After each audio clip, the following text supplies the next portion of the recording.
नमस्ते वॉरियर्स। क्या आप इंडियन एयरफोर्स ज्वाइन करना चाहते हैं? अगर हाँ तो ये वीडियो सिर्फ आपके लिए है, क्योंकि एयरफोर्स कॉमन एप्टीट्यूड टेस्ट का सेकंड नोटिफिकेशन दूसरा नोटिफिकेशन आ चुका है।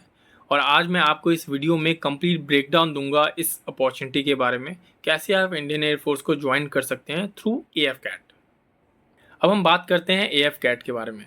एयरफोर्स कॉमन एडमिशन टेस्ट ये एक नेशनल लेवल का एग्जामिनेशन है जो हमारे कंट्री में होता है, इंडिया में, जिसके थ्रू आप ग्रुप ए गैजेटेड ऑफिसर के तौर पर रिक्रूट किए जाते हैं इंडियन एयरफोर्स में।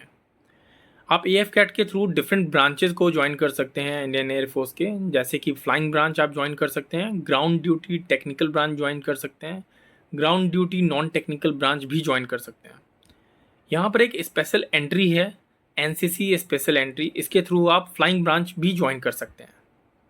अगर हम कुछ और डिटेल की बात करें तो ये जो कोर्स है ये स्टार्ट होगा जुलाई 2026 नेक्स्ट ईयर से। इसकी जो ऑनलाइन एप्लीकेशन है ये ऑलरेडी ओपन है। आप इसका जो विंडो ओपन हुआ था वो 2 जून 2025 से ओपन हुआ था और अभी भी कुछ दिन बाकी है। तो 1 जुलाई जो लास्ट डेट है ऑनलाइन एप्लीकेशन की वो है 1 जुलाई।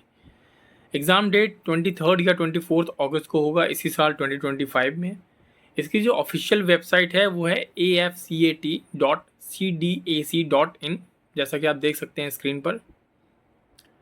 एज लिमिट की बात करते हैं तो फ्लाइंग ब्रांच के लिए जो आपकी एज होनी चाहिए वो 20 to 24 ईयर्स होनी चाहिए। इसका मतलब ये है कि आपका जो डेट ऑफ बर्थ होना चाहिए वो 2 जुलाई 2002 से 1 जुलाई 2006 के बीच में होना चाहिए। जो CPL होल्डर्स हैं उनके लिए 26 ईयर्स तक का एज लिमिट है मैक्सिमम। वहीं ग्राउंड ड्यूटी में टेक्निकल एंड नॉन टेक्निकल के लिए 20 to 26 ईयर्स का एज लिमिट है।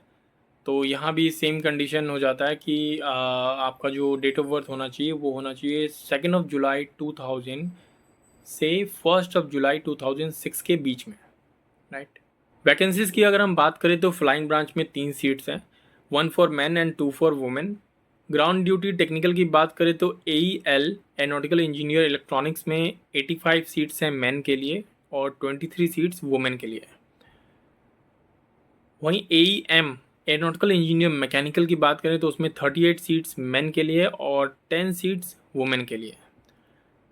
ग्राउंड ड्यूटी नॉन टेक्निकल की बात करें तो इसमें admin, logistic, accounts, education, metrology, ये सभी डिपार्टमेंट्स आ जाते हैं। फिर NCC स्पेशल एंट्री जो फ्लाइंग ब्रांच के लिए है उसमें 10% सीट्स वो रिज़र्व है CDSE या फिर AF कैट पूल्स के लिए। अब हम इसके एजुकेशनल क्वालिफिकेशन के बारे में बात करते हैं। फ्लाइंग ब्रांच के लिए आपके पास होना चाहिए 50% in maths and physics at 10+2, graduation any discipline with 60%, और या फिर आप BE BTech होल्डर होने चाहिए विद 60%, या फिर section A and B of AMIE और एरोनॉटिकल सोसाइटी से आप बिलोंग करने चाहिए। फिर ग्राउंड ड्यूटी टेक्निकल की बात करें तो यहाँ पर जो क्वालिफिकेशन रिक्वायरमेंट है वो है 50% in maths and physics at 10+2, 4 year of BE BTech इन रेलेवेंट फील्ड्स।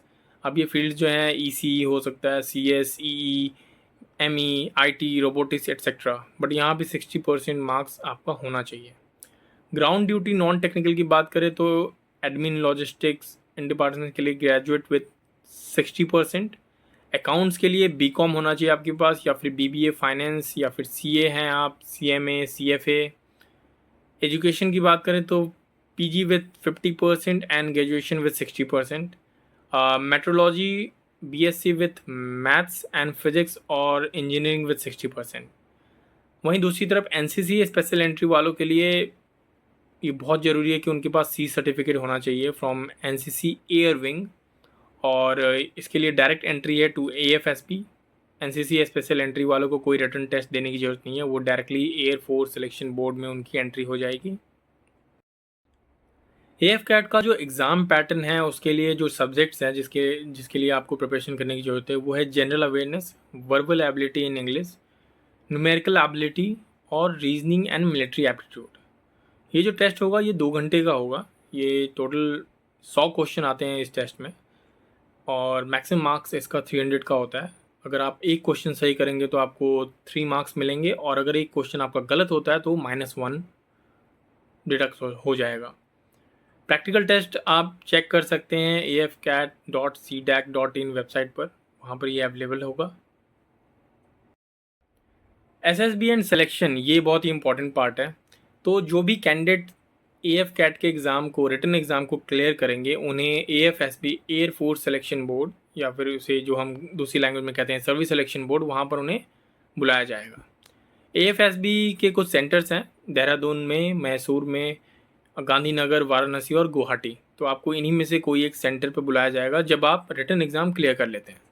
इसके बाद इसका 3 डिफरेंट स्टेज होता है, प्रोसेस होता है सिलेक्शन का।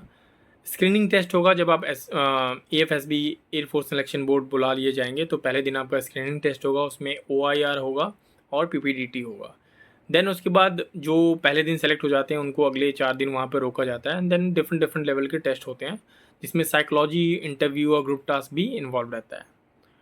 वहीं फ्लाइंग कैंडिडेट के लिए CPSS, ये एक दूसरा टेस्ट है जो कि उन्हें देना होगा। ट्रेनिंग एंड सैलरी की बात करें तो फ्लाइंग एंड ग्राउंड ड्यूटी की जो ग्राउंड ड्यूटी टेक्निकल है, उनके लिए जो ट्रेनिंग होती है उनका ड्यूरेशन है 62 वीक्स का। वहीं ग्राउंड ड्यूटी नॉन टेक्निकल का जो ट्रेनिंग पीरियड है वो है 52 वीक्स का।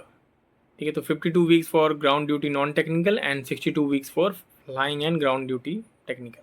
ठीक है, स्टाइफन जो मिलता है आपको ड्यूरिंग द ट्रेनिंग वो 56,100 रुपीज़ मिलता है पर मंथ। देन पे आफ्टर कमीशन जो रहेगा 56,100 टू 1,77,500 प्लस MSP जो कि होगा 15,500। अदर अलाउंस भी हैं, जैसे फ्लाइंग है, टेक्निकल है, रिस्क है, transport etcetera, depending on different branches. Insurance cover आपको मिलेगा 1.25 करोड़ का फ्रॉम AFGIS।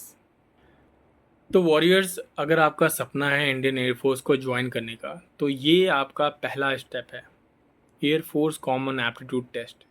जी हाँ, इस रिटन एग्ज़ाम को आपको क्लियर करना होगा। देन उसके बाद आपको एयरफोर्स सिलेक्शन बोर्ड बुलाया जाएगा और वहाँ भी आपको बहुत अच्छा परफॉर्म करना होगा, तब जाकर आप क्लियर करेंगे। एंड देन आप अपने पसंदीदा ब्रांच को ज्वाइन कर सकते हैं एज़ पर योर क्वालिफिकेशन। और ये एक तरह का जज्बा है बेसिकली, मतलब इंडियन एयरफोर्स ज्वाइन करके एक कमिटमेंट के साथ अपने देश की सेवा करना।